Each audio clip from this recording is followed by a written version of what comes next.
আসসালামু আলাইকুম। আপনাদের জন্য নিয়ে এলাম একটি ভিন্নধর্মী ভিডিও।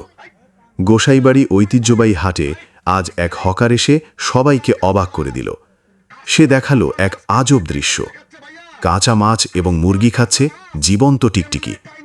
মানুষ ভিড় জমিয়ে বিস্ময়ের সাথে দেখছিল এই অদ্ভুত ঘটনা। ভিডিওটি ভালোভাবে দেখুন এবং আপনার মতামত জানাবেন।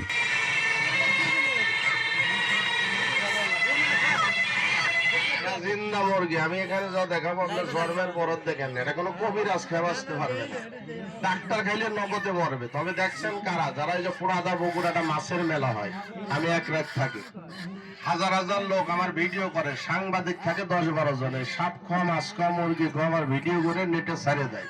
এটা আমারই ছবি। আস্তা কাঁচা মাছ কি করে খাচ্ছে, আস্তা কাঁচা মাছ খাচ্ছে, লক্ষ্য করে দেখেন। আমি আপনারা কিন্তু রান্না করে খাইতাম। এই পিছু তোমরা দুজনে একটু পিছাও, এই দুজনে একটু পিছাও, একটু পিছাও পিছাও। তবে লক্ষ্য করে দেখেন ভাইয়া, আস্তা কাঁচা মাছ কেমনে টাইনে ছিঁড়ে খাচ্ছে, আস্তা কাঁচা মাছ কেমনে টাইনে ছিঁড়ে খাচ্ছে, লক্ষ্য করে দেখেন। তবে এখনো যারা দূর দূরান্ত আছেন চালু চালু চলে আসেন, আর চালু চলে আসলে দেখতে পারবেন ডিসকভারি চ্যানেল আরম্ভ স্টার্ট শুরু হতে চলছে ভাইয়া। আস্তা কাঁচা মাছ কেমনে টাইনে ছিঁড়ে খাচ্ছে, শুধু মাছই নয়, এই যে দেখতেছেন মুরগা, এই যে দেখতেছেন মুরগা, এক একটা মুরগা খাইতে কয় মিনিট কয় সেকেন্ড টাইম লাগে।